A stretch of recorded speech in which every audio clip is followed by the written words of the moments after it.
আসসালামু আলাইকুম বন্ধুরা, A4 সাইজের একটি কাগজে ছোটদের জন্য একটি শহীদ মিনার এঁকে দেখাতে চাই। দেখুন কিভাবে আঁকতে হয়।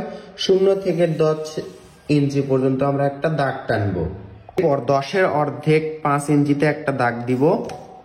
এবার এই মাঝের দাগটা স্কেলের মাঝে নিয়ে 3 ইঞ্চি বরাবর আমরা একটা সোজা দাগ টানবো। এই তো দেখুন, একটা দাগ একটু সরে নিয়ে, কারণ একটু মোটা করতে চাই, একটা দাগ টানলাম। এরপর দেখুন এই পাশে আমরা 2.5 ইঞ্চি, এই তো 2.5 ইঞ্চি ধরবো এবং 1/2 ইঞ্চি পরিমাণ সরে একটা দাগ টানবো। এই পাশে আরেকটা।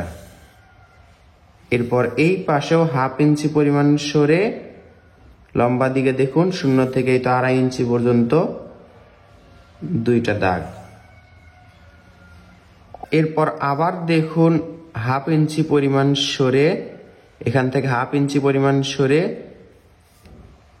2 ইঞ্চি পরিমাণ লম্বা দিকে দাগ দিলাম। এই পাশেও কিন্তু একই রকম। এইভাবে মেপে মেপে যদি বাচ্চাদেরকে শেখানো হয়, সহজভাবে তারা শিখতে পারবে এবং আঁকতে পারবে। স্কেল দিয়ে ধরে আমরা এটা মিলে দিব। মিলে দিলাম। দুই পাশের এই দুইটাও আমরা মিলে দিব। আর মাঝের যেই লম্বাটা আছে সেটা আমরা শুধু ফাঁকা রাখলাম। এরপর মাঝের যে দাগগুলো দেখতে পাচ্ছেন, এগুলো আমরা স্কেল দিয়ে ডাবল করে দিব। প্রত্যেকটা ডাবল করে দেওয়ার পর দেখুন এত দূর পর্যন্ত আরেকটা দাগ উঠবে। এই তো একটা, এত দূর পর্যন্ত আরেকটা ডাবল দাগ দিব। স্কেল দিয়ে আবার ধরে দেখুন এখান থেকে এই পর্যন্ত এবং এখান থেকে এই পর্যন্ত একটা দাগ দিব। দাগ দেওয়ার পর এখান থেকে ধরলাম এবং এদিকে একটা দাগ যাবে। এরপর এখান থেকে ধরে এই দিকে একটা দাগ যাবে। এবার এটাও আমরা মিলে দিব স্কেল দিয়ে। মিলে দেওয়ার পর একটু খেয়াল করুন, এখান থেকে ধরে উপর দিকে একটা দাগ, এখান থেকে আবার উপর দিকে আরেকটা দাগ।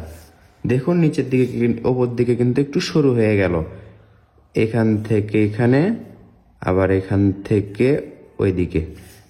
এখন এটার সাথে উপরেরটা মিলবে, এটার সাথে এটা মিলবে। এবার দেখুন স্কেল দিয়ে এগুলোর মাঝে আমরা দাগ দিব। কিভাবে দাগ দিব? এখানে একটা দাগ দিলাম, এবার এটাতে একটু উঁচুতে দাগ দিলাম। আবার দেখুন এটা এই বরাবর একটা দাগ দিলাম, এটাতে একটু এই সমান দাগ দেওয়ার পরে আমরা স্কেল দিয়ে দেখুন একটু মোটা করে এভাবে দাগ দিব। যে কয়টা দেওয়া যায় আমরা সেই কয়টা দাগ দিব। এরপর আমরা সবগুলো এরকম দাগ করার পর এখানে একটা দাগ দিব এবং নিচে আরেকটা দাগ দিব। এরপর এখানে দেখুন ওপর দিকে তুলে দিব, এটা ওপর দিকে তুলে দিব। তাহলে একটু ফাঁকা ফাঁকা দেখা যাচ্ছে। চাইলে আপনারা সাইন পেন দিয়ে এভাবে গাঢ় করে নিতে পারেন দাগগুলো। নিচে আরেকটা দাগ দিয়ে ডাবল করে দিলাম। এরপর দেখুন কম্পাস দিয়ে আমরা একটি মাঝে বৃত্ত আঁকবো, শুধুমাত্র মোটা দাগগুলো বাদ রেখে।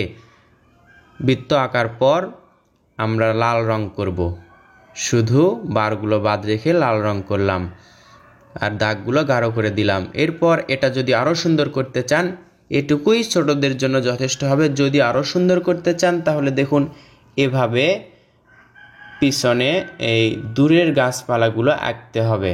ওপরে আরেকটা দাগ দিচ্ছি আমরা। রং করলেই কিন্তু বোঝা যাবে কতটা সুন্দর হয়। দেখুন শেষ পর্যন্ত, আশা করছি আপনারা উপভোগ করতে পারবেন এবং নিজেরাও আঁকতে পারবেন। এখানে আমরা আঁকছি একটি গাছ, গাছের পাতা কিন্তু শর্টকাটে আমরা আঁকছি। কঠিন করা যাবে না, দৃশ্যটি সহজে আঁকতে হবে এবং অল্প সময়ে রং করা শেষ করতে হবে। বেশিরভাগ সোনামণিদের কিন্তু এটা প্রতিযোগিতায় আসে। উপরে দেখুন আমরা আকাশি রং করলাম, গাছে দেখুন উপরে সবুজ, নিচের দিকে হালকা, উপর দিকে হালকা সবুজ, নিচের দিকে গাঢ় সবুজ, এবং এই রঙগুলো মিলে দিব। নিচের এর যে রঙগুলো করছি আমরা, ওই গাছেও কিন্তু আমরা একই রং করছি একই রকম করে। এভাবে রং হবে। ভিডিওটি কেমন লাগলো অবশ্যই কমেন্ট করে জানাবেন। যদি ভালো লেগে থাকে, উপকারে আসে, অবশ্যই শেয়ার করবেন। ধন্যবাদ সবাইকে। আসসালামু আলাইকুম।